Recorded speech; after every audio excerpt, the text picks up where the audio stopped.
Ok, donc dans cette vidéo, on va voir comment fonctionnent concrètement les subnets de l'écosystème Bittensor.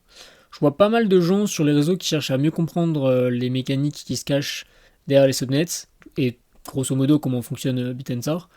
Mais je vois aussi des rageux qui critiquent sans comprendre un peu les bases qui sont derrière. Donc dans cette vidéo, on va essayer de voir petit 1, qu'est-ce que c'est-à-dire la structure des subnets. Petit 2, comment ça fonctionne, c'est-à-dire qui est responsable de quoi. Petit 3, pourquoi ça a été construit comme ça, pourquoi ils ont fait, les créateurs, pourquoi ils ont fait ces choix-là. C'est-à-dire, grosso modo, en fait, c'est de comprendre un peu la révolution conceptuelle derrière les subnets. Et enfin, petit 4 en bonus, pour ceux qui restent jusqu'à la fin de la vidéo, je vous parlerai de deux projets aussi intéressants que prometteurs. Donc, let's go, c'est parti. Donc, comme on l'a vu dans une précédente vidéo, Tao est une crypto-monnaie décentralisée qui incite et récompense la production de ressources des subnets. De par la façon, en gros, dont le code est construit, il faut comprendre que ces subnets sont plus ou moins interconnectés dans le but, à terme, d'améliorer la productivité générale de l'ensemble du réseau, sa diversité et sa productivité intrinsèque à chaque subnet. C'est-à-dire, par exemple, il est beaucoup plus simple et efficient pour le subnet 18 Zeus, donc, qui s'occupe de la modélisation du climat, de travailler avec le subnet 51 Lium, qui est un marché de location de GPU, que de travailler avec n'importe quelle autre société de GPU, comme par exemple AWS.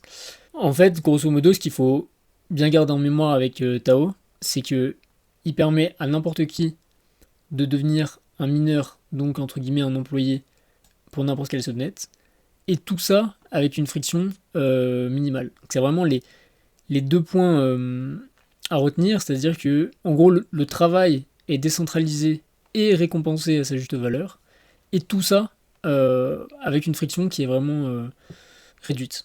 Ok, donc pour la structure des subnets, on va commencer avec les subnet owners, donc en gros les propriétaires des subnets. Donc comme n'importe quelle entreprise ou startup, c'est tout simplement les fondateurs, ceux qui ont l'idée de base et la vision. Donc ces subnet owners, ils vont utiliser, employer entre guillemets des mineurs. Donc les mineurs, tout simplement, c'est des personnes qui exécutent un travail défini par les subnet owners.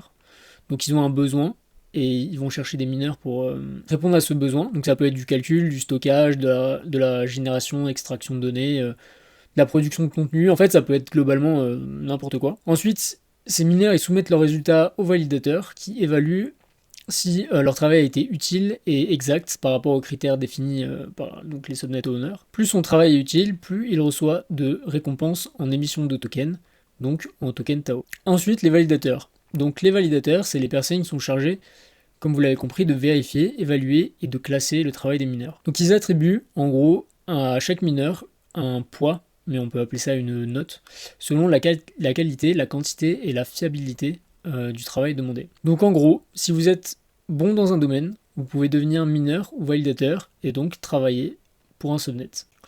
Donc actuellement, on parle beaucoup de Tao comme la crypto de l'IA, etc.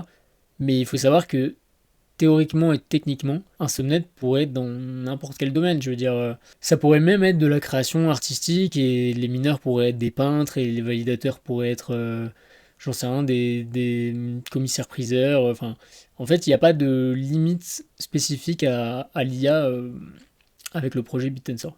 Ok, maintenant je vais vous donner 2-3 exemples pour être sûr de bien comprendre. Donc prenons un utilisateur par exemple qui veut générer voilà, une image d'un petit chat mignon. Ce qu'il va faire, c'est qu'il va générer un prompt pour son image, ensuite l'envoyer. Dans le cas d'un outil centralisé comme ChatGPT, la requête va directement au serveur hébergé, donc dans ce cas-là le serveur cloud de OpenAI. Donc ensuite on va faire travailler leur LLM de façon centralisée chez eux. Puis ils vont répondre à notre requête par l'image du chat en question. Pour l'écosystème Bittensor, ce prompt va plutôt être envoyé dans un premier temps à un validateur. Le validateur va envoyer ce prompt à l'ensemble des mineurs du subnet, pas à un seul, qui peuvent atteindre donc un maximum de 256 mineurs par subnet. Donc imaginons voilà, qu'il y ait 256 personnes qui reçoivent votre requête. Ensuite, l'ensemble des mineurs vont générer une image de chaton. Donc 250 petits chatons vont être générés. Puis, ils vont tous les envoyer au validateur et à un ou plusieurs validateurs, hein. Et ensuite, ce validateur va décider, grâce à un algorithme, les 3 meilleures images, par exemple, de chatons, et les envoyer de retour à l'utilisateur. Et cet algo, il va aussi servir à noter les mineurs pour déterminer la pondération de leur récompense. Parce que c'est pas, tous les subnets ne fonctionnent pas de la même manière. Certains fonctionnent avec un système winner takes all, donc seul le meilleur récupère la récompense de la requête. Mais dans la majorité des cas, les récompenses sont pondérées.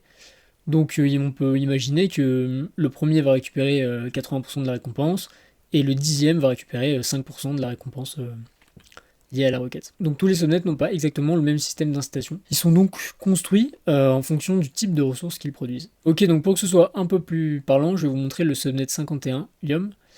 La ressource qu'il produit, donc c'est la mise en place d'un marché décentralisé de GPU. Donc si vous voulez, c'est un peu comme le Airbnb des GPU. Et je rappelle que Yum fait déjà des revenus en moyenne de 600$ par heure.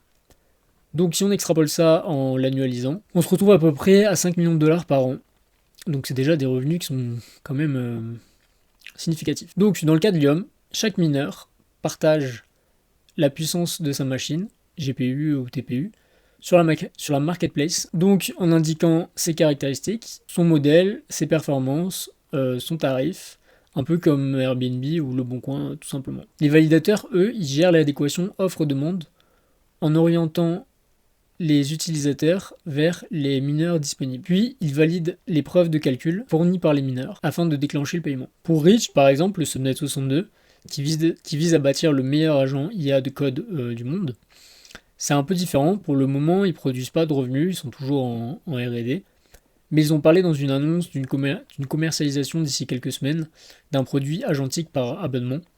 Et ce qui est fou avec Ridge, c'est qu'il surpasse déjà sur des benchmarks publics, SWE benchmark, des agents comme ceux d'Anthropic et Cursor. Et si on prend Cursor, leur concurrent le plus important, qui ont levé plusieurs milliards de dollars de levée de fonds, c'est l'entreprise qui connaît la croissance vers le milliard de revenus la plus rapide de l'histoire actuellement. Claude Code a levé aussi des milliards pour sa R&D. Les mineurs de Ridge, eux, ils proposent une version de code visant à améliorer l'agent actuel.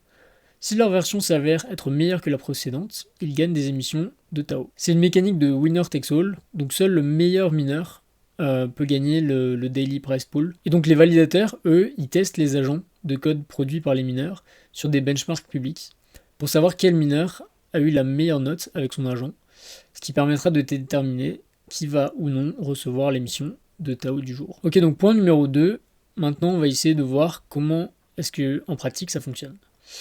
Donc on va partir de la base. Donc il faut savoir que tous les jours, 7200 Tao sont émis par le réseau BitTensor, qui correspond tout simplement à 7200 blocs qui sont minés.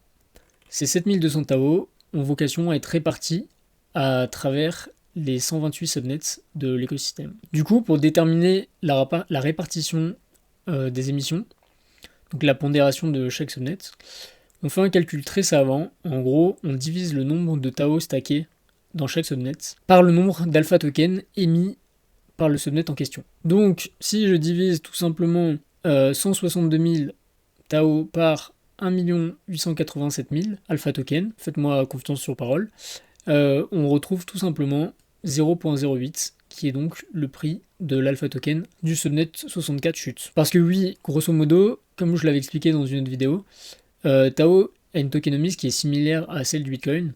Donc en gros, il faut comprendre que chaque subnet a son propre token, et ce token a aussi la même tokenomics que celle de BitTensor.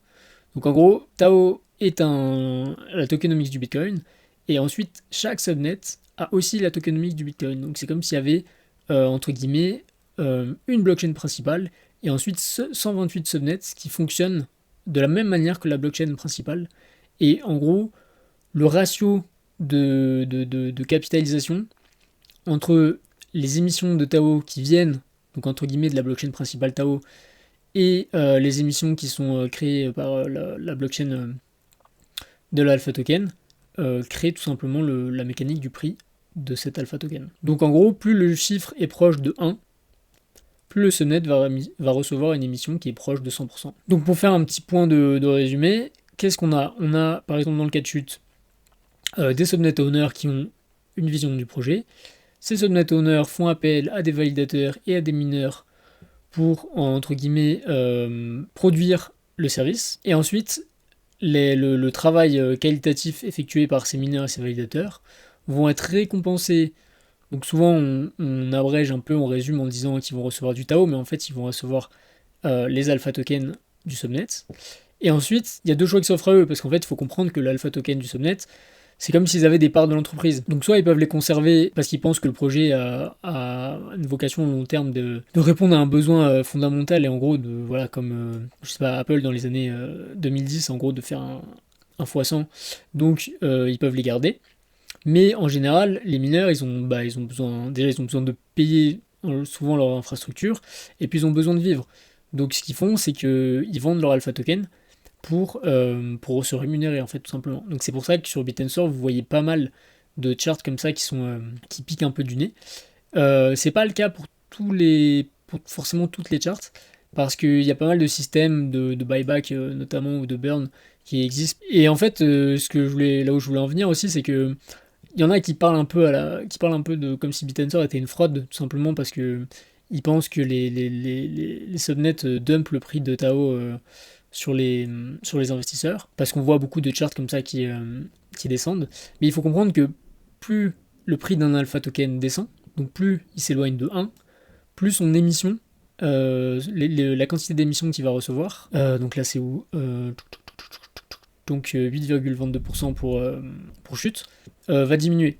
Donc en fait, vous comprenez que tous les subnets ont forcément intérêt à faire du rachat d'actions, entre guillemets, ou du burn, pour limiter en gros la pression vendeuse des mineurs et des validateurs. Ok, donc point numéro 3, pourquoi Bitensor a été construit de cette manière et quelle est la révolution conceptuelle derrière les subnets. Je vous laisse avec un petit extrait d'un des cofondateurs de Bitensor, Jacob Steve. We talk about how what Bitcoin really showed was that a digital commodity market, a pure market, could create anything, almost anything, and in case of Bitcoin, it's hashes, with such efficiency and power that we could compete with nation states. We're talking about a technology that built the largest supercomputer in the world. But what is that thing?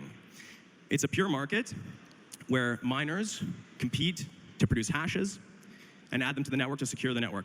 Just to give you guys an example of, or an idea of how amazing that is, Bitcoin is 450 times bigger than Google's cloud, IBM cloud, Cerebras cloud, AWS, and NVIDIA.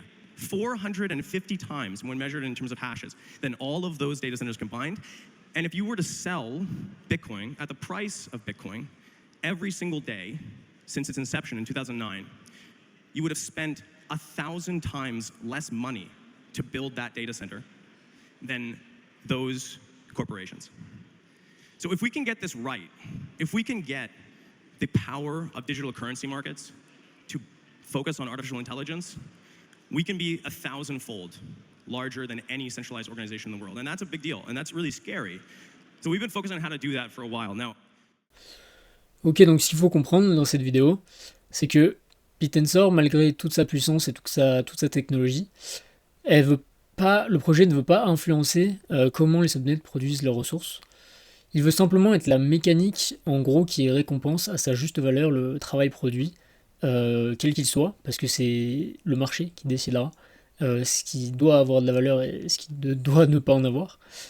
Et en fait, ça, ce qu'il faut bien saisir, c'est que ça va permettre à des centaines de milliers de talents partout sur la planète de participer de manière variée et créative à des projets décentralisés, donc en gros, vous l'avez compris, de devenir des mineurs ou des validateurs. Et un point qui ne développe pas trop, mais que je trouve intéressant, donc là, un peu le prolongement de son idée, dans l'extrait que je vous ai montré, c'est on peut se demander pourquoi être un mineur alors qu'on pourrait être employé dans une big tech et être, entre guillemets, bien payé, et avoir la sécurité, etc., etc. Donc je vais vous donner des raisons pour lesquelles ne pas être un employé d'une entreprise centralisée peut être plutôt cool. Donc ne pas être un employé, être en mode entrepreneur, c'est travailler tout simplement quand et où on le souhaite. Hein, c'est un peu la base, mais c'est quand même pas rien. Ne pas être un employé, c'est de ne pas être bridé dans sa créativité, ses envies de recherche, par une direction verticale. Donc en gros, actionnaire, CEO, manager, puis vous. C'est aussi pouvoir participer à un écosystème plus ou moins open source et décentralisé, en opposition à des méga monopoles des big tech. Donc ça, niveau karma et niveau sens aussi des choses dans la vie, ça peut être pas mal. C'est aussi être payé à la hauteur de son intelligence. Plus on résout le problème, plus on reçoit des missions, donc de salaire. Grosso modo, c'est un peu... vous êtes payé à la valeur que vous apportez réellement à l'entreprise. Donc je pense que ça motivera pas forcément tout le monde, et encore moins en France. Mais ça peut quand même être quelque chose d'intéressant pour les plus motivés d'entre nous. Donc c'est aussi ne pas signer de contrats compliqués et embarrassants, comme des NDA ou autres, qui est limite dans notre carrière, parce que tout simplement, des fois, il y a des contrats qui sont signés qui empêchent des personnes de quitter l'entreprise prématurément ou de travailler dans une entreprise concurrente, etc. Et puis aussi de pouvoir travailler avec une entreprise à l'autre bout du monde sans de contraintes horaires, administratives ou fiscales. Donc si vous êtes, je sais pas, en Inde et que vous pouvez aller travailler aux États-Unis sans green card, sans quitter votre famille, sans devoir vous installer dans telle banlieue de telle ville. Enfin voilà, c'est aussi quelque chose quand même à prendre en compte. Ok, donc pour finir, pour ceux qui sont restés jusqu'à la fin de la vidéo, je voulais vous parler de deux projets assez intéressants et plutôt prometteurs. Donc je vais pas vous parler de Chute qui fait déjà de l'influence de modèles IA moins cher que des big tech comme OpenAI ou Google. Ni de Rich qui bat des gros modèles à plusieurs dizaines ou centaines de milliards d'investissements sur des benchmarks d'agents de code IA. Je vais pas non plus vous parler de Lium. Je ne vais pas encore vous parler de Lium, qui est une marketplace de location de GPU en moyenne 3 à 4 fois moins cher que la concurrence.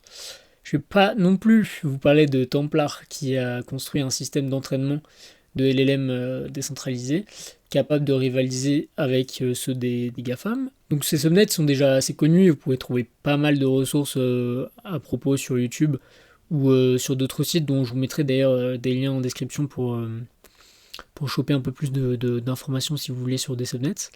Il y a pas mal de sites qui référencent et expliquent pas mal les subnets. C'est en anglais par contre. Donc voilà, ces subnets, c'est vraiment déjà des piliers de l'écosystème. Mais est-ce que vous connaissez les subnets liés au quantique?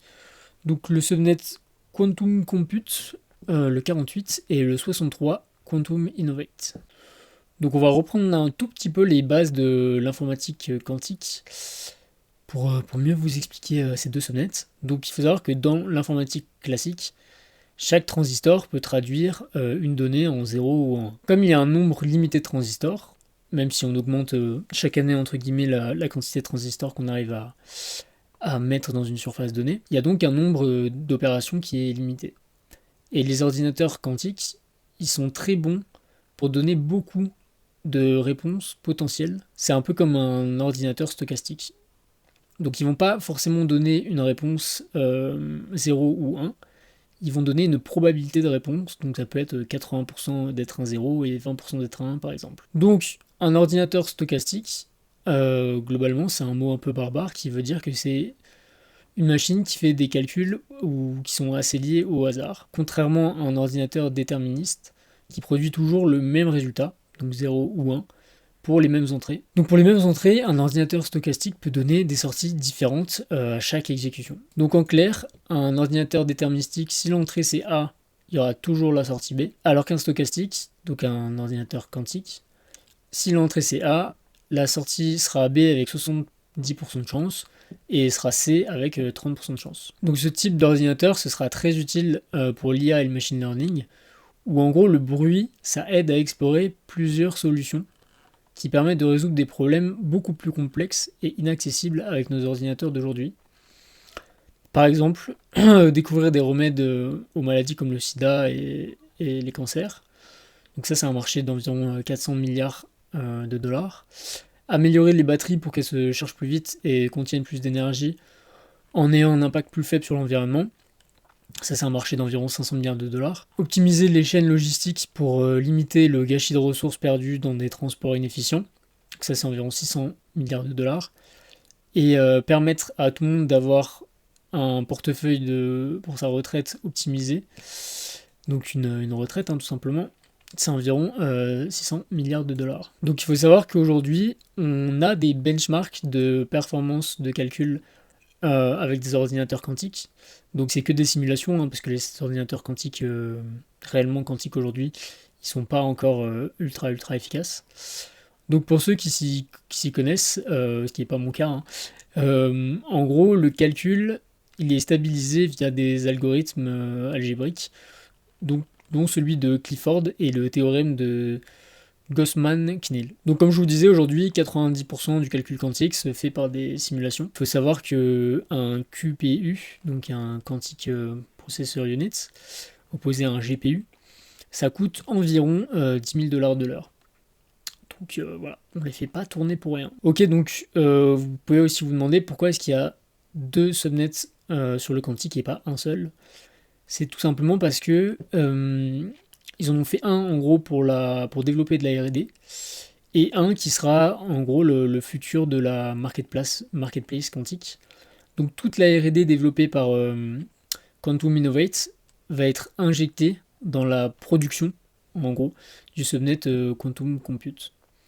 Donc ce qu'ils veulent faire à terme, c'est rendre libre le calcul quantique. Donc ils veulent faire une marketplace qui s'appellera Open Quantum. Donc en gros ce sera une marketplace où les utilisateurs enverront des requêtes pour bénéficier d'un calcul quantique. Ces requêtes, elles seront toujours pareil évaluées par des validateurs et dirigées vers en gros gérées par des validateurs qui les enverront vers des mineurs et les mineurs qui les renverront aux utilisateurs. Donc pour résumer, le subnet 63, il incite les mineurs à continuer d'inventer de nouvelles façons de résoudre les défis des calculs quantiques. Donc vous l'avez compris, largement principalement par des simulations. Et le subnet 48 Quantum Compute permet d'exécuter, et permettra surtout à l'avenir, parce que c'est toujours en cours de développement, d'exécuter les modèles construits par les mineurs du subnet 63. Donc pour résumer, dans cette vidéo, on a vu qu'est-ce qu'un subnet et sa structure. Donc les subnet owners, les validateurs et les mineurs. On a vu comment ça fonctionne, c'est-à-dire qui est responsable de quoi. Donc globalement les validateurs dispatchent les requêtes vers les mineurs et ensuite jugent et qualifient les mineurs en fonction de leurs résultats. Ensuite on a vu pourquoi ça a été construit comme ça, c'est-à-dire la révolution conceptuelle derrière les subnets, dans le sens où n'importe qui d'intelligent peut devenir un actionnaire et un employé de n'importe quelle entreprise à travers le monde, avec une friction largement réduite et des conditions de travail entre guillemets assez innovantes. Et pour finir, on a vu 2 subnets vraiment intéressants à propos du calcul quantique. Donc n'hésitez pas, je vous mettrai de la documentation et des liens vidéo vers des podcasts vidéo à propos de ces 2 subnets. Mais n'hésitez pas à les suivre parce que le calcul quantique, c'est quelque chose qui avance très vite et ce sera quelque chose dont on va de plus en plus parler à l'avenir. Ça m'étonnerait pas que ça devienne une narrative dominante après l'IA. De toute façon, c'est très lié à l'IA aussi, dans les années à venir. Donc voilà, on va continuer à suivre ça de près. Allez, c'est tout pour moi, à plus.